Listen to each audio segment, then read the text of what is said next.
시작하기 전에 꼭 짚고 넘어가고 싶은 것은 성경에 써 있습니다.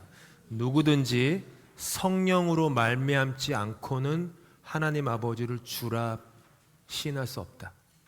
내 안에 성령이 충만하냐 있냐에 대한 질문들, 의문들이 있을 수 있지만 우리가 교회를 다니고 하나님을 주님, 주여라고 고백하는 것은 우리의 고백이 아니라 우리 안에 있는 성령의 고백이라는 거예요.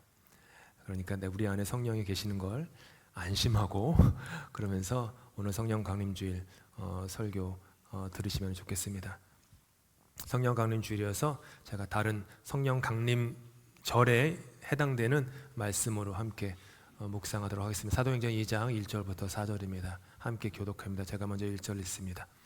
오순절날이 이미 이름에 그들이 다 같이 한 곳에 모였더니 호련히 하늘로부터 급하고 강한 바람 같은 소리가 있어 그들이 앉은 온 집에 가득하며 마치 불의 혀처럼 갈라지는 것들이 그들에게 보여 각 사람 위에 하나씩 임하여 있더니 그들이 다 성령의 충만함을 받고 성령이 말하게 하심을 따라 다른 언어들로 말하기를 시작하니라. 아멘. 성령 강림 주일입니다. 영어로는 Day of Pentecost, 한국어로는 오순절입니다. 펜테코스트는 50이라는 뜻이죠. 50번째 날이라는 거죠. 오순절할 때 순은 열을 뜻하는 거죠. 그래서 그룹 모임을 할 때 순모임, 교회에서 순모임을 가진다 그러면 10명이 모인다는 뜻이죠. 순모임. 오순절, 그래서 50번째 날. 그리고 50번째 날 오순절에 성령이 강림하셨기 때문에 그날을 성령 강림절이라고 우리는 부릅니다. 그런데 이 성령 강림 그리고 성령 강림절에 참된 의미를 우리가 깨닫고 이해하고 그 성령 강림절이 2000년 전의 역사책, 성경책의 그 페이지 속에 가두어진 사건이 아니라 지금도 오늘을 살아서 지구 반대편에서 살아가는 런던에 있는 우리들 2026년 5월 24일을 보내는 우리들에게 과연 어떤 의미가 있는지 어떤 격려가 있는지를 파악하려면 2000년 전으로 시간 여행을 해서 그때 있었던 성령 강림절의 참 의미와 뜻을 헤아릴 필요가 있습니다. 유대인들에게는요 절기가 3개 있었습니다. 여러 개 있지만 대절기라고 중요절기라고 해가지고요 패스오버 해가지고 패스오버가 한국말로 6월절, 그 다음에 장막절, 초막절이라고도 부르는 그 다음에 오순절에 이 3개가 가장 중요한 유대인의 절기입니다. 지금도 그렇고요. 특별히 오순절이 뭐냐 하면은 이게 중요해요. 한 해의 첫 수확을 감사하는 날이에요. 그러니까 지금 우리랑은 계절이 안 맞죠. 그러니까 어떻게 보면 추수감사절에 비슷한 거예요. 오순절의 원래는 한 해의 첫 수확을 감사하며 하나님께 수확으로 거두어진 첫 열매를 감사함으로 드리는 기쁨의 절기, 풍요의 절기였어요. 농경적인 의미로는 그렇기 때문에 맥추절이라고도 불렀죠. 시간의 의미로는 7번의 일주일이 지났기 때문에 77에 49가 지난 다음 날이기 때문에 77절이라고도 똑같은 말이에요. 오순절, 성령 강림절, 맥추절, 77절 전부 다 똑같은 말이에요. 이렇게 똑같은 말을 많이 쓰는지 모르겠어요. 아무튼 그래요. 그리고 2000년 그날 예루살렘 도시 안에는 수많은 사람들이 모여 있었습니다. 당시 예루살렘 도시의 인구가 5만 명에서 8만 명 정도 됐다고 해요. 그 도시 안의 사람들이에요. 근데 유대 역사학자인 요세푸스에 따르면 이 오순절 때 도시 안에 모여든 사람의 인구가 300만 명에 가까웠다. 생각해 보세요. 300만 명에 가까운 사람들이 온 거예요. 근데 그 사람들 어디서 왔어요? 다 이민자들이에요. 그러니까 이스라엘이 아니라 지금의 레바논이건 시리아건 또 심지어 유럽 어느 쪽에 살던 그 사람들이 순례길을 걸어가지고요 예루살렘 성에 모인 거예요. 한번 상상해 보십시오. 자기 시간과 자기 돈을 들여가지고 비행기도 차도 없던 시절에 그 먼 길을 온 사람들이 300만 명 가까이 이르렀다. 그 정도면은 굉장한 종교적 열심이 있는 사람들이죠. 그래서 우리가 오늘은 시간 관계상 읽지를 못했지만 사도행전 뒷부분에 보면 2장 뒷부분에 보면 경건한 유대인들이 많이 모였다. 경건했다. 경건했다라는 말은 신앙의 종교에 열심인 사람들, 율법을 열심히 지키고자 하는 사람들이 모였다. 지금으로 하면은 그 무슬림 그 메카에 가가지고 이렇게 돌잖아요. 수많은 사람들이 돌고 얼마나 많은 사람이 돌면은 매년 압사 사고가 있잖아요. 그 정도로 그러니까 열심히 있는 사람들이 모인 거죠. 근데 대부분은 거의 열의 열은 남자들이었죠. 그리고 도시 한 구석이 있었어요. 한 구석에 작은 다락방 위에 300명과는 비교도 안 되게 초라한 그리고 다른 목적으로 모인 120명의 스스로를 그리스도인이다라고 부르는 사람들이 마가의 다락방에 모여 있었습니다. 그들이 거기 모인 이유는 모이고 싶어서 모인 게 아니라 예수님께서 불과 얼마 전 승천하시면서 너희는 예루살렘을 떠나지 말아라. 사실 이 명령이요 어려운 명령이에요. 예수님은 반역죄로 죽으셨어요. 근데 그를 추종하는 이들이 그분을 죽인 예루살렘 중심부에 남아있다라는 것은요 되게 위험해요.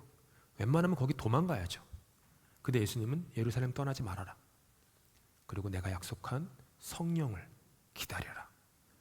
그 약속 때문에 그들은 죽음의 위험을 무릅쓰고 예루살렘 그 수많은 사람들이 모인 그곳에 한 구석 다락방에 모여 있었습니다. 이들이 모여서 무엇을 했느냐? 사도행전 1장을 보면 마음을 같이 했다라고 그래요. 한 마음이었습니다. 전심을 다해서 기도에 힘썼다. 그리고 베드로의 말씀 강론을 들었어요. 이들은 모여서 한 일이 두 개예요. 전심을 다해 기도하는 것과 말씀을 성찰하는 것. 두 가지를 하고 있었습니다. 그때 어떤 일이 그들 가운데 했냐 하면 아시다시피 12 사도들 중에 가룟 유다가 떨어져 나갔죠. 11명이 됐어요. 이스라엘에서 성경에서 그렇지만은 3, 7, 12, 40 이거는 굉장히 중요한 숫자예요. 하나님의 완성을 뜻하는 숫자에서 12명이 11명이 된 거예요. 그래서 이들은 가룟 유다를 대신해서 제비를 뽑습니다. 그 당시에는 뭐 투표를 하는 게 아니라 제비를 뽑죠. 2명의 캔디데이트이 올라갔어요. 그 중에 마띠아라는 사람이 11사도의 수에 들어감으로 12사도의 숫자를 맞춥니다. 그게 사도행전 1장의 끝에 나오는 결말이에요. 그러자마자 아마 얼마의 시간은 흘렀겠지만 오늘 우리가 함께 읽은 성령 강림 사건이 일어난 거. 이게 히스토리예요. 여기서 기억해야 할 것. 많은 분들이 성령 강림절을 오해하는 현대교인들이 오해하는데 성령 강림절은 그 본질은 말씀의 사건이었다라는 거예요. 이게 성령 강림절의 본질이요 핵심입니다. 이것은 말씀의 사건이었어요. 왜요? 예수께서 살아계실 때 그들과 제자들과 함께 계셨을 때 하신 말이 있습니다. 요한복음 4장 35절이에요. 읽을까요? 너희 눈을 들어 밭을 보라. 희어져 추수하게 되었다. 눈을 들어서 세상을 보라는 거예요. 너희 주변을 보아라. 희어졌다. 그러니까 나 좀 걷어주세요라고 익었다. 산과 들의 무르익은 곡식들 추수할 때가 되었는데 여기서 추수는 그냥 곡식을 뜻하는 게 아닌 거 아시죠? 사람이에요. 사람. 근데 문제가 있어요. 큰 문제가 있었어요. 마태복음에 나오는 말씀이에요. 그 다음 함께 읽겠습니다. 시작. 추수할 것은 많되 일꾼이 적으니 그러므로 추수하는 주인에게 청하여 추수한 일꾼들을 보내셔서 하라. 추수할 사람들은 세상에 너무 많은데 일꾼이 없구나. 농부가 없구나. 베드로를 사람 낚는 어부, 사람 낚는 어부는 잘못된 번역이죠. 원래는 사람의 어부란 뜻이에요. 원래 원어는 사람의 어부로 부르셨는데 사람이 없다라는 거예요. 사람이 없다라는 거예요. 그래서 오순절이라는 추수의 날, 추수잖아요. 추수의 날이 언제라고요? 오순절. 그날 그들에게 성령이 임했습니다. 급하고 강한 바람처럼 임했어요. 바람이 임한 건 아니에요. 급하고 강한 바람 같이 임한 거예요. 그러니까 언제나 여기서 우리가, 그리고 그 다음에 불의 혀처럼이라고 해요. 불의 혀가 아니라.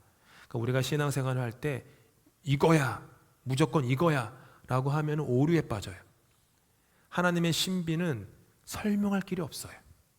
하나님이 일하시는 것은 그냥 문장 하나로 다 담아낼 수가 없어요. 담아내면 그게 어떻게 하나님의 일입니까? 우리가 다 헤아리고 가늠할 수 있으면 어떻게 하나님의 일이겠어요? 그래서 성경은 늘 바람같이 불의 혀처럼 이렇게밖에 표현을 못하는 거예요. 급하고 강한 바람처럼 임했습니다.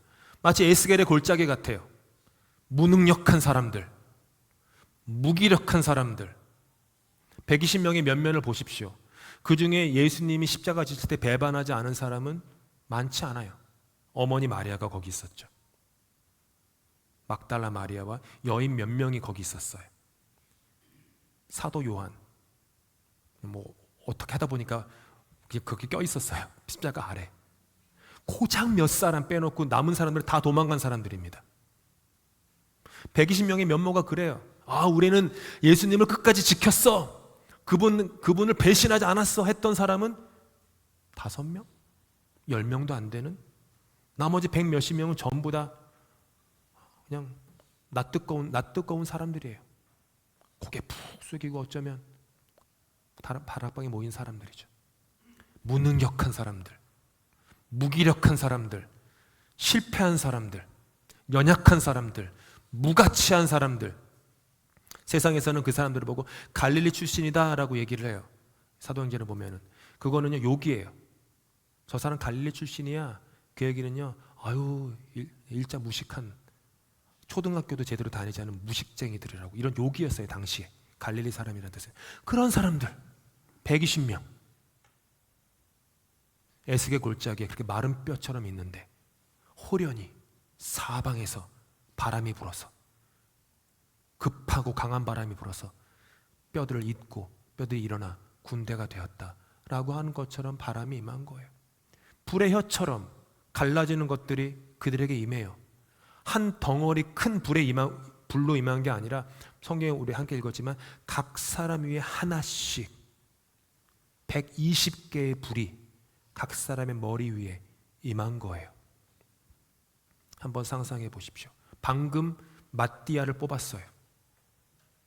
나는 특별한 주님의 일꾼으로 선택받지 못한 거예요. 마띠아와 함께 최종 후보에 올라갔던 그 사람의 마음은 어땠을까요? 어땠을까요? 13명은 될 수 없잖아요. 그냥 아예 후보에도 안 올라갔으면 아쉽지도 않은데 최종 후보까지 올라갔잖아요. 최종 후보. 그토록 원하는 최종 후보에 올라갔는데 마지막에 떨어졌어요. 그 사람 마음은 어떨까요? 근데 그 사람들 하나하나에게 다 임한 거예요. 뭐예요? 마띠아처럼 내가 특별한 하나님의 일꾼으로 선택받지 못했다고 슬퍼할 이유가 이제 없어진 거예요. 왜요? 나에게도 성령이 임했어요.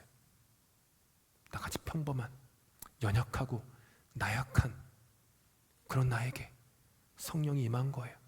사전을 보니까 그들이 다 성령의 충만함을 받았다. 성경을 읽을 때는요, 이렇게 꼼꼼히 읽어야 돼요.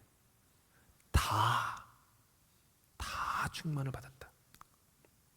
12사도뿐만 아니라 108명에게도 똑같이 성령이 임한 겁니다. 그것도 조금 임한 게 아니에요. 어떻게 임했다고요? 충만히 임했다. 잔이 흘러 넘칠 정도로 성령이 그들에게 임했다라는 거예요. 왜요? 오순절이라고 했잖아요. 이날은 77절, 맥추절, 첫 수확을 거두어서 하나님께 풍요의 제사를 드리는 날. 즉 성령이 그들에게 임한 건 뭐죠? 이제 말씀의 낫을 대고 추수할 때가 온 거예요. 추수를 하려는데 이들이 능력이 없는 거예요. 무가치한 거예요. 연약한 거예요. 추수할 것 많은데 일꾼이 없다고 주님이 말씀하셨으니 일꾼 삼으려고. 마띠아뿐만 아니라 베드로뿐만 아니라 야고보뿐만 아니라 우리가 이름도 모르는, 성경에 이름도 기록되어 있지 않은 그 108명의 사람들에게 성령이 임한 거예요. 말씀의 낫을 세상에 대고 추수하라고. 그래서 그들이 성령의 강림을 받은 후에 제일 처음 한 일이 뭡니까? 오늘 4절에 나오죠. 그들이 말하기 시작했어요. 이거 잘 보셔야 돼요. 말하기 시작했어요. 보통 우리는 여기서 방언이라는 신비로운 것에 빠져가지고 해석을 놓쳐요. 다른 나라 말로 방언은 했어. 여기서 핵심은요, 다른 나라 말로 말하기 시작했다는 거예요. 다른 말로 바꾸면 다른 나라 말로 복음을 전하기 시작했다는 거예요. 다른 나라 말로 예수 그리스도는 그대들이 죽였으나 하나님께서 그를 다시 살려 온 땅의 구주로 삼으셨다라는 걸 선포했다라는 뜻이에요. 그게 방언이에요. 12명의 사도뿐만이 아니었어요. 저와 여러분 같은 108명에 속하는 그런 사람들에게, 그런 사람들이 온 지역, 거기에 사도행전 2장에 보면은 메대 어디 막 지역이 막 나와요. 그 지역은 뭐냐면 당시에 유대 사회에서 인식하고 있는 온 세계 사람들의 언어의 리스트가 거기 나온 거예요. 모든 동서남북 모든 사람들의 언어로 말씀의 낫을 들어서 그들의 마음을, 그들의 생명을 추수하기 시작했다. 108명이 모인 앞에 11 사도들이 도열합니다. 그리고 11 사도들의 가운데에 베드로가 서요. 그리고 말씀의 낫을 높이 들고 설교하기 시작합니다. 나는 예수의 죽음과 무관하다라고 하는 그 사람들에게, 그 얼어붙고 돌덩이처럼 딱딱한 그들에게, 아니, 당신들이 예수를 죽였습니다. 말씀의 낫을 들고 그들을 베기 시작하는 거예요. 그 순간을 사도행전 2장 37절은 이렇게 증언해요. 함께 있습니다. 그들이 이 말을 듣고 마음에 찔려 베드로와 다른 사도들에게 물어 이르되 형제들아 우리가 어찌할꼬 하거늘. 찔려라는 말은 그냥 마음에 가벼운 죄책감, 미안한 마음 들었다는 뜻이 결코 아닙니다. 여기서 찔려라는 헬라어 단어의 뜻은 두 가지가 있는데, 첫째는 무거운 망치에 강하게 얻어맞아 정신을 못 차릴 정도로 충격을 받았다는 뜻. 둘째는 말발굽에 짓밟혀서 완전히 산산조각 났다는 뜻이에요.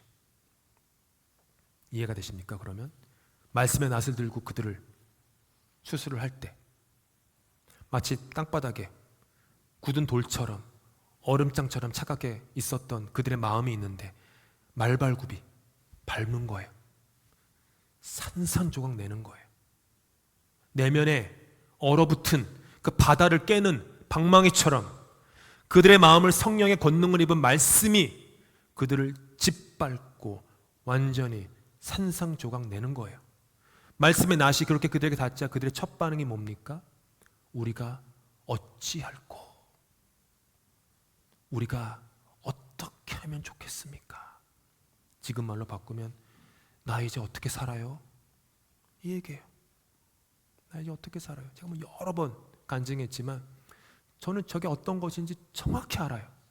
제가 예수님을 만났던 그날도 제 마음에서 우러나오는 첫 고백이 딱 저 고백이었거든요. 주님 나 이제 어떻게 해요? 나 이제 어떻게 살아요? 나 큰일 났어요. 나 망했어요. 나 죽었어요. 이 고백이었어요. 제 이 말씀이 이런 뜻인지는 몰랐어요. 그때 중학교짜리 아이가 무슨 뭘 알겠어요. 근데 지금도 그 수십 년이 지난 그때의 그 감정을 여전히 기억해요. 그 예배당 뒤에 앉아서 하나님 앞에 내뱉었던 그 첫 마디, 주님 저 어떡해요? 그 첫 마디. 베드로가 말합니다. 회개하십시오. 예수의 이름으로 세례를 받으십시오. 죄 용서를 받으십시오. 그러면 성령을 선물로 받을 것입니다. 그들은 그렇게 합니다. 그리고 그렇게 됩니다. 그리고 그들의 성령 충만은, 성령 강림은 변화된 삶으로 드러나요.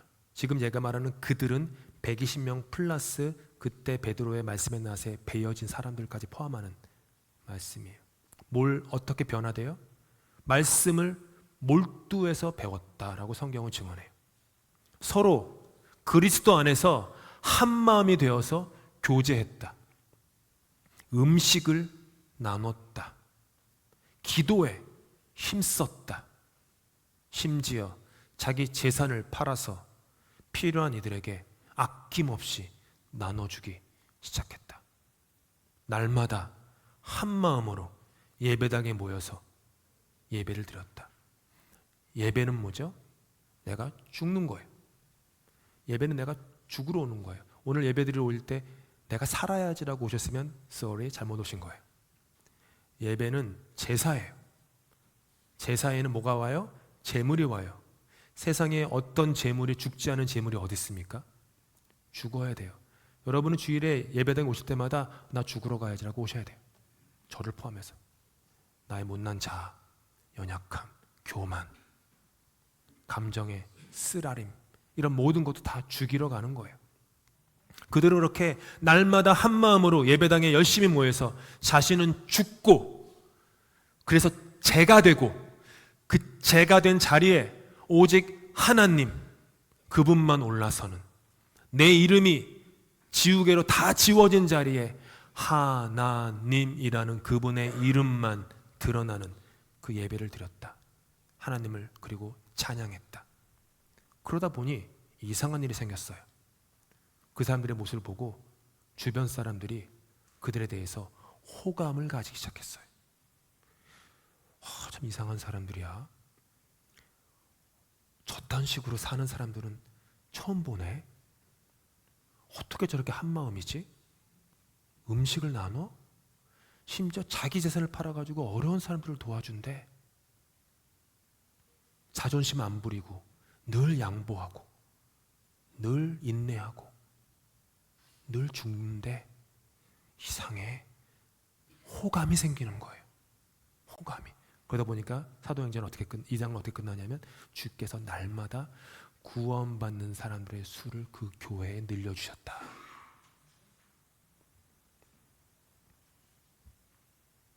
물에 빠져 죽어가는 사람에게는요, 놀라운 힘이 생긴다고 합니다. 장정 여럿이 달라붙어도 이길 수 없는 힘이 갑자기 솟아난대요. 물에 빠져 죽어가는 사람이 그 힘이 어떻게 생깁니까? 자기의 육체적인 힘, 의지의 힘이 아닙니다. 살려는 몸부림이에요. 살려는 몸부림이에요. 나에게는 어떤 소망도 없다. 나에게는 어떤 가능성도 없다. 나는 나 자신을 구원할 수 없다. 이걸 뼈저리게 느끼는 삶의 절박함에서 오는 몸부림이 있을 때 그렇게 힘을 쓴다는 거죠. 신앙은, 구원은, 참된 구원은 이처럼 나의 전적인 무능력과 연약함을 정말로 말발굽에 짓밟혀 완전히 조각나서 철저히 깨달을 때 구원의 추수는 거두어집니다. 여러분은 여러분 스스로를 믿으십니까? 저는 제 자신을 믿지 않아요. 내가 얼마나 연약하고 나약한 존재인 것을 알기 때문에 저를 믿지 않아요. 저를 믿지 않기 때문에 제가 유혹에 걸려 넘어지는 자리에 나 거기 가도 괜찮아, 그런 식으로 저를 거기에 호기롭게 내몰지 않습니다. 믿지 않아요. 여러분은 자녀를 믿습니까? 믿지 마셔야 돼요. 나 자신도 믿지 못하는 자녀를 어떻게 믿습니까? 부모가 돼가지고 자식을 또 못 믿고 어떻게 그래? 믿지 못하죠. 나 자신조차도 내가 믿지 못해서 작심삼일, 어제 주님만 따르겠다고 고백하고 오늘은 주님 없이 나 자신만 살아가지고 이 사람과 부딪히고 저 사람과 부딪히고, 주님 위해서 내가 경건한 말만 하겠으면 하지만은 또 오늘은 인터넷으로 나쁜 말 카톡으로 보내고 블레임하고. 우리예요. 그게 우리입니다. 어떻게 믿을 수 있습니까? 그런 나 자신의 연약함을 철저히 받아들일 때 성령이 임한 말씀의 낫이 우리를 깨뜨려요. 구원시켜요. 선지자 예레미야 얘기를 좀 나누고 싶습니다. 그는 성령의 사람이었습니다. 즉 말씀의 사람이었다는 거예요. 성령의 사람은 말씀의 사람이에요. 언제나 그래요. 당시 유다 지도자들과 남유다죠. 남유다 지도자들과 제사장들은 그 성전 신앙의 맹신에 빠져 있었어요. 이게 뭐냐 하면 유다가 예루살렘이 있잖아요. 예루살렘 그 언덕 위에 성전이 있어요. 유대인들은 그 성전이 온 땅의 창조주이신 하나님이 기거하는 집으로 여겼어요. 그래서 어떤 이론이 발전했냐 하면 이 성전에는 하나님이 거하시기 때문에 예루살렘 도성은 망하지 않는다. 그러다가 어떻게 빠졌어요? 이 인간의 연약함인데, 따라서 내가 주님 앞에 겉모양으로 경건한 척하며 예배를 드리고 예배 언덕을 내려와서는 악마처럼 마귀처럼 살아도 이 땅은 늘 평안할 거야. 망하지 않아. 죽지 않아. 우리는 무사태평이야. 왜? 성전이 거기 있으니까. 그게 그들의 맹신이었어요. 맹신. 지금도 그런 게 있죠. 그런 그들에게 예레미야가 하나님의 심판의 말씀을 선포해요. 먼저 예루살렘 성문 밖에 가가지고요, 옹기를 산산조각 내요. 너희들도 이렇게 될 거다. 그리고 예루살렘 성문 안으로 들어와서 예루살렘의 중심부인 그 성전 뜰에 들어가요. 거기서 우뚝 서가지고요, 한 번 더 그들에게 심판을 경고해요. 그렇게 살다간 죽습니다. 망합니다. 다시 시간을 돌이킬 수 없습니다. 그의 메시지를 듣기 싫어했어요. 성전 책임자가 나옵니다. 예레미야를 흠씬 두들겨 팹니다. 그리고 착고에 채워서 성전 베냐민 윗문이라는 곳에 묶어둡니다. 거기는 사람들이 많이 지나다니는 곳이에요. 뭐예요? 멸시와 모욕과 창피를 당하게끔 거기다가 둔 거예요. 이 상황에 예레미야가 속에서 토해낸 탄식을 한번 들어보시기 바랍니다. 내가 다시는 여호와를 선포하지 아니하며 그의 이름을 말하지 아니하리라 하면 나의 마음이 불붙는 것 같아서 골수에 사무치니 답답하여 견딜 수 없나이다. 내가 멸시와 모욕과 고난 속에서 더 이상 못하겠어요, 주님. 나 안 돼요. 더 이상 이렇게 신앙의 여정 걸어가지 못하겠어요 라고 하면 내 안에서 마음이 불붙는 것 같다. 골수에 사무치니 도저히 못 견디겠다. 말씀을 전하지 않고는 그냥 활활 타오르는 거예요. 골수가 뭐죠? 그 존재의 가장 깊은 곳. 전하지 않고는 답답해 견딜 수 없습니다 라고 했던 거예요. 성령의 사람이었던 거예요. 이렇게 성령이 충만한 예레미야에게 하나님의 말씀이 골수에 사무쳤어요. 그리고 그를 사로잡은 말씀이 어떤 말씀이냐? 다음 장에 넘어가면 이렇게 하나님께서 직접 그에게 말씀하세요. 여호와의 말씀이니라. 내 말이 불같지 아니하냐. 바위를 쳐서 부스러뜨리는 방망이 같지 아니하냐. 그저 듣기 좋은 조언이 하나님의 말씀이 아니었던 겁니다. 나의 그 완고하게 굳은 자아, 성전을 우상 삼아 가지게 된 거짓된 안정감, 그리고 욕망으로 타락한 이 시대의 풍조라는 바위를 산산조각내는 불방망이였던 것입니다. 내 안에 모든 불순물을 태워버리는 소멸하는 불, 말씀의 불방망이였던 거예요. 오순절 성령 강림의 그날에 그들은 말씀의 불방망이에 강하게 얻어맞은 겁니다. 그들 안에 모든 우상이 박살 난 겁니다. 심지어 그들 자신도 죽은 겁니다. 말발굽에 짓밟혀 죄된 자아가 완전히 산산조각 나 버린 것입니다. 구약 시대에는 성령님이 특별한 사람들에게만 머무셨어요. 구약 성경을 보시면요, 특별한 사람들. 그리고 그것도 성령님이 머물다가 그 사람이 그 일을 완수를 하면 떠나셨어요. 삼손 보면 잘 알아요. 성령이 임하셔가지고 놀라운 힘을 마지막에 발휘하지만 그 다음에 떠나요. 구약시대 성령은 그런 분이셨어요. 근데 오순절 이후에 성령은 어떻게 변해요? 모든 이들의 내면에 상주하시는 성령님으로 임하신 거예요. 특정 임무를 수행하던 사람의 그 외면에 임시적으로 머물던 성령이 오순절 이후에는 골수에 사무쳐서 내재하는 불방망이로 상주하게 되셨던 거죠. 그것도 우리처럼 12사도에 들지 못하는 평범한 18명, 그들 각자 내면에도 말이죠. 세상은 허무하고 세월은 짧습니다. 어떻게 들리실지 모르지만 저와 여러분에게 남은 날이 결코 얼마 없어요. 없어요. 지구의 역사를 24시간으로 압축하면 80평생을 살면 그게 0.0015초래요. 0.0015초. 세상은 허무하고 세월은 짧습니다. 이 소중하고 얼마 남지 않은 우리 인생을 우리는 과연 무엇으로 채워가며 살고 있습니까?